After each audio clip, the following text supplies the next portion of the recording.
কেমন আছেন দর্শক মন্ডলী? ভালো আছেন নিশ্চয়। দর্শক মন্ডলী, আপনারা সকলেই হয়তো জেনে থাকবেন যে আগামী শুক্রবারে আমেরিকা এবং ইরানের মধ্যে একটা আলোচনা অনুষ্ঠান হতে যাচ্ছে।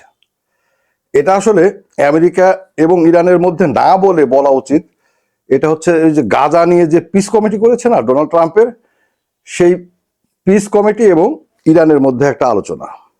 কারণ এই আলোচনায় শোনা যাচ্ছে একদিকে ইরানের পররাষ্ট্রমন্ত্রীর নেতৃত্বে একটা টিম থাকবে, আর একদিকে হচ্ছে স্টিভ উইটকফ এবং ট্রাম্পের যে জামাতা কুশনার, এই দুজনের নেতৃত্বে একটি আমেরিকান টিম থাকবে। আপনারা সকলেই জানেন এই দুইজন হচ্ছে গাজার পিস কমিটির অন্যতম সদস্য এবং পরিচালক।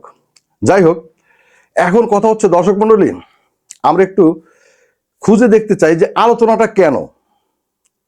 আলোচনা হতে পারে, যে কোনো একটা প্রবলেম তৈরি হলে আলোচনা হতে পারে। ইরানের দিক থেকে কোনো প্রবলেম তৈরি হয়েছে? ইরান কি এমন কোনো কিছু করতে চেয়েছে বা করে ফেলেছে যেটা নিয়ে আসলে বিচার বা আলোচনা হতে পারে? ইরান তার স্বাভাবিক যে কর্মকাণ্ডগুলো, সেই কর্মকাণ্ডগুলোই করতেছে। ইরানের বলা হচ্ছে ইরানের পারমাণবিক বোমা তৈরির প্রকল্প বা পারমাণবিক প্রকল্পগুলো, এগুলো ইসরায়েলের জন্য অত্যন্ত হুমকি, এগুলো বন্ধ করতে হবে। আদতে ইরান কিন্তু বারবার করে বলে আসতেছে তাদের কোনো পারমাণবিক অস্ত্র তৈরি করার কোনো খায়েশই নাই। যদিও পৃথিবীর অধিকাংশ মানুষই মনে করে যে ইরান অলরেডি পারমাণবিক অস্ত্রের অধিকারী হয়ে গেছে। দর্শক মন্ডলী, এটা কি আপনারা মনে করেন? কেন মনে করেন কমেন্টে জানাবেন, এবং আপনারা যদি চান এটার উপরে একটা ভিডিও আমি তৈরি করতে পারি। দর্শক মন্ডলী, এখন কথা হচ্ছে তাহলে আলোচনাটা কি নিয়ে? দর্শক মন্ডলী, ইরানের উপরে আমেরিকা এবং ইসরায়েলের দুই ধরনের স্বার্থ আছে। তাহলে কোনটা নিয়ে আলোচনা হবে, আমেরিকান স্বার্থ না ইসরায়েলের স্বার্থ? আমেরিকান স্বার্থ কি? আমেরিকানের স্বার্থ একটাই, যে স্বার্থ তিনি সৌদি আরব থেকে পান, যে স্বার্থ তিনি কাতার থেকে পান, আরব আমিরাত থেকে পান, বিশ্বের বিভিন্ন দেশ থেকে পান। অর্থাৎ আমেরিকাকে তোমার দেশ থেকে ইনকামের সুযোগ করে দিতে হবে। বিশেষ করে তোমার দেশের তেল এবং গ্যাসের উপরে আমেরিকার নিয়ন্ত্রণ প্রতিষ্ঠা করে দিতে হবে বা করতে দিতে হবে। এক কথায়, যেভাবে সৌদি আরব, কাতার, কুয়েত, তারপরে আপনার বাহরাইন সহ বিভিন্ন দেশগুলোর তেল সম্পদের উপরে আমেরিকার কর্তৃত্ব আছে। আমেরিকার কোম্পানি কাজ করে, সমস্ত লাভ আমেরিকা নেয় এবং ওই তেলের একটা অংশ তারা নিয়ে নেয়। এরকমই একটা পথ তারা ইরানেও চায়। ইরান বিশ্বের বলা হয় চতুর্থ বৃহত্তম তেল উৎপাদনকারী দেশ। আদতে ইরানের অঘোষিত তেলের পরিমাণ আরো বেশি।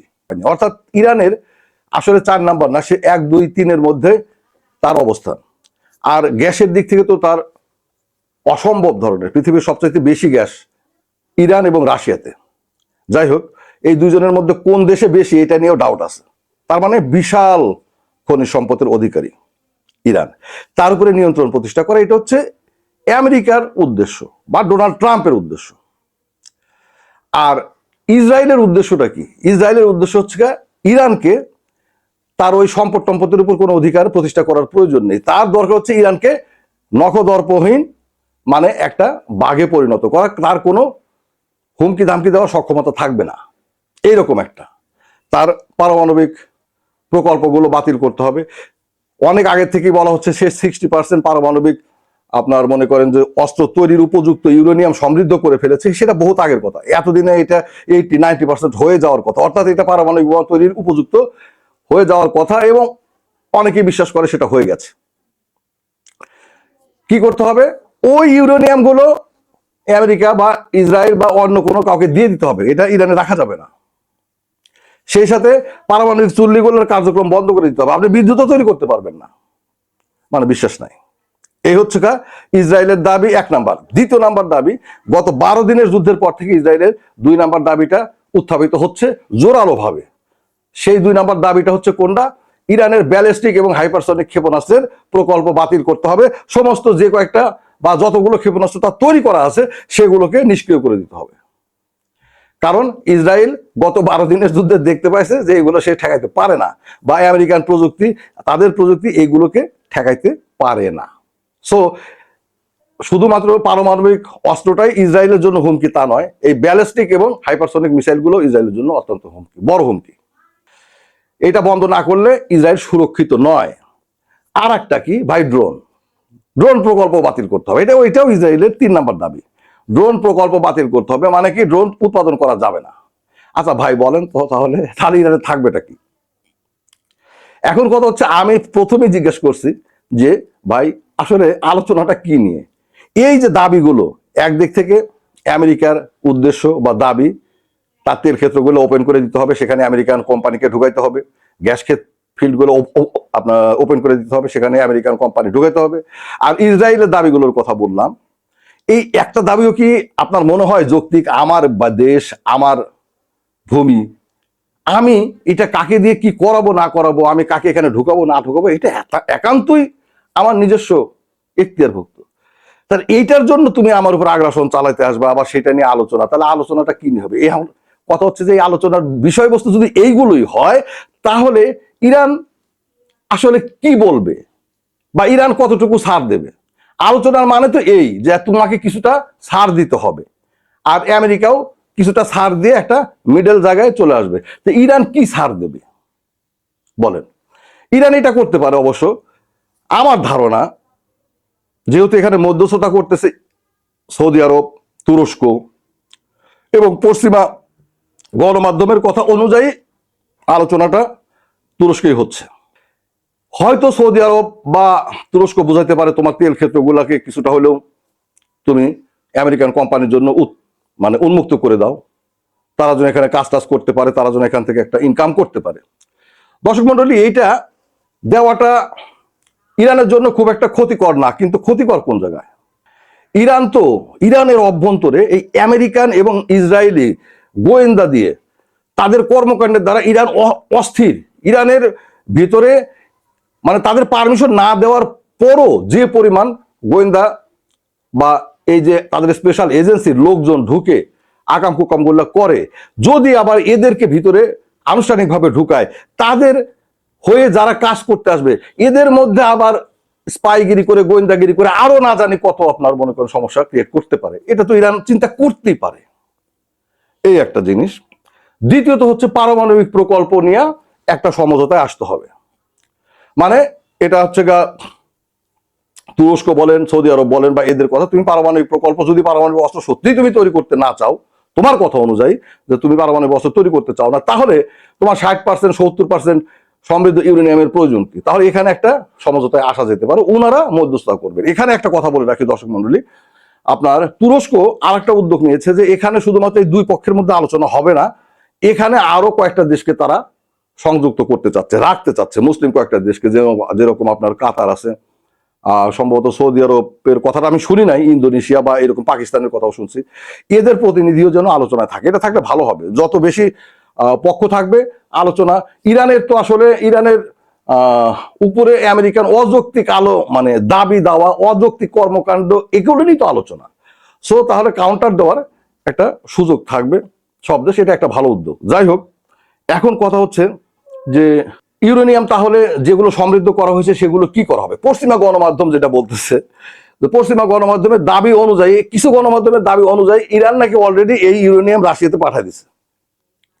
আবার অন্য আরো কিছু গণমাধ্যমের দাবি হচ্ছে যে আমেরিকা এটাকে আচ্ছা তৃতীয় কোনো দেশে দিয়ে দেওয়ার জন্য দাবি উত্থাপন করতে পারে। দাবি উত্থাপন করে, তোমার দেশে এই ইউরেনিয়াম থাকাই যাবে না, তোমার দেশে 20% সমৃদ্ধ ইউরেনিয়াম থাকতে পারে, এর বেশি কোনো ইউরেনিয়াম থাকতে পারবে না। তাহলে দর্শক মন্ডলী, এই যে এতদিন বছরের পর বছর অবরোধ খেয়ে, স্যাংশন খেয়ে, অর্থনীতির 12টা বাজিয়ে এই যে ইউরেনিয়ামটা সমৃদ্ধ করা হলো, সেটা যদি এখন অন্য কোনো দেশকে দিয়ে দিতে হয়, অন্য কোনো দেশে যদি রাখা হয়, রাখা দিয়ে দেওয়া একই কথা, তাহলে ইরানের শেষ পর্যন্ত তো সেই নতি স্বীকার করতেই হলো। দর্শক মন্ডলী, মানে নতি বলতে কি, তারা তার মানে এতদিন এত ঘাড় তেরামি করে এগুলো তৈরি করার মানেটা কি হলো? এই হচ্ছে এক নাম্বার। দ্বিতীয়ত হচ্ছে আমেরিকা তো ইসরায়েলের আওতার বাইরে নয়। আপনারা ইসরায়েলের চাপাচাপির কারণে 12 দিনের যুদ্ধে আমেরিকা একদিন হলে পরও আক্রমণ করেছে।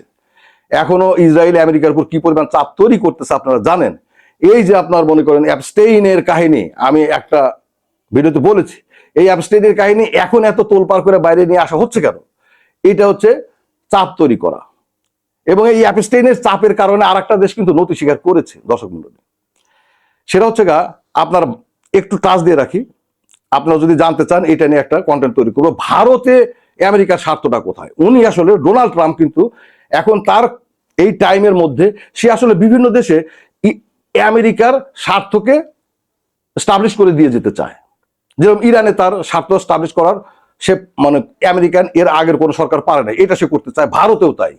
ভারত তার অর্থনীতি, তার দেশকে এমন ভাবে সাজিয়ে রাখে সেখানে বাইরের কোনো দেশ এসে খুব একটা ভালো ব্যবসা করতে পারে না, ট্যাক্স আরোপ করে রাখে, অন্য কিছু রাখে, কিন্তু তার অভ্যন্তরীণ দেশের কোম্পানিগুলো ভালো ব্যবসা করে। জাস্ট এখানে আমেরিকা ভারতের কয়েকটা সেক্টর উন্মুক্ত করে দেওয়ার জন্য চাপ দিয়েছিল। 1 বছর ধরে আমেরিকা এবং ভারতের মধ্যে যে রেষারেষি, তার অন্যতম খাত ছিল হচ্ছে কৃষি খাত। কারণ ভারতে যেহেতু তেল নাই, গ্যাস নাই, অন্য কোনো খনি নাই, কিন্তু ভারত একটা বিশাল দেশ, তার কৃষি সেক্টরটা অনেক বড়। এই কৃষি সেক্টর উন্মুক্ত করে দাও, এখানে আমেরিকান কোম্পানি এসে কাজ করবে, কৃষি পণ্য নিয়ে তারা কাজ কারবার করবে। 1 বছর ঠেলাঠেলি করলো, আমরা আশান্বিত হলাম যে ট্রাম্প মনে হয় এইবার ভারতের কাছে একটা ধাক্কা খাবে, কিন্তু গণেশ উল্টে গিয়েছে দর্শক মন্ডলী। সবকিছু মেনে নিয়েছে ভারত। কেন মেনে নিয়েছে? 1 বছর রেষারেষি ঠেলাঠেলি করে লাভটা হলো কি?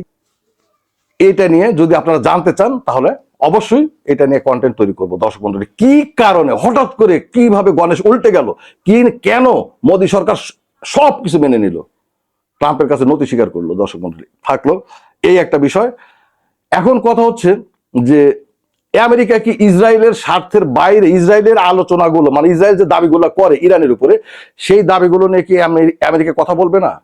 আমেরিকা তো ইসরায়েলেরই প্রতিনিধি।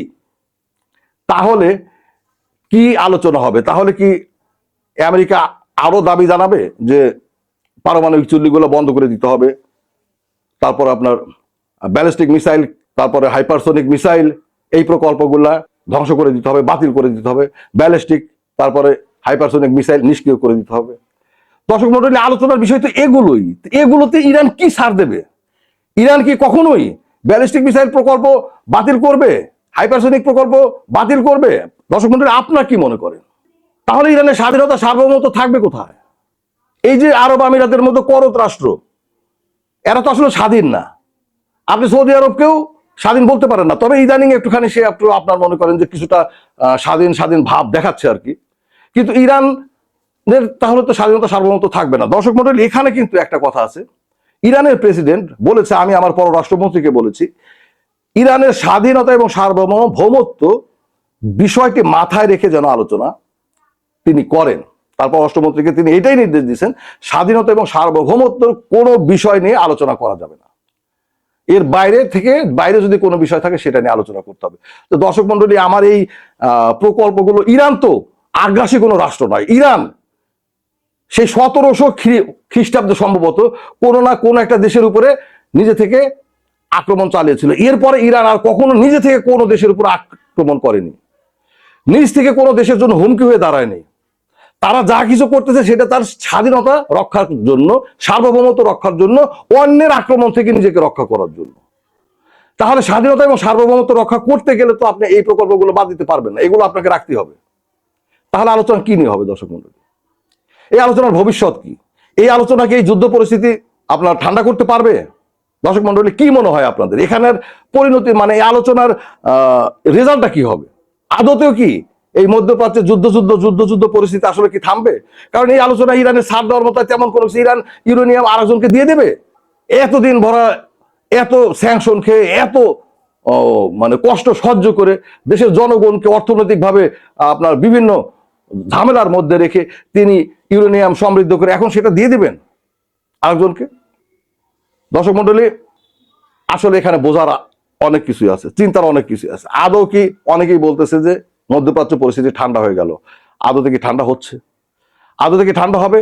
আরেকটা হতে পারে ভাই, ওরা আপনার মনে করেন ছলচাতুরি করে, এই আলোচনার কথা বলে এর মধ্যে দেখবেন যে কিছু একটা ধামধুম কিছু একটা করে ফেলতে পারে। আপনারা কি মনে করেন?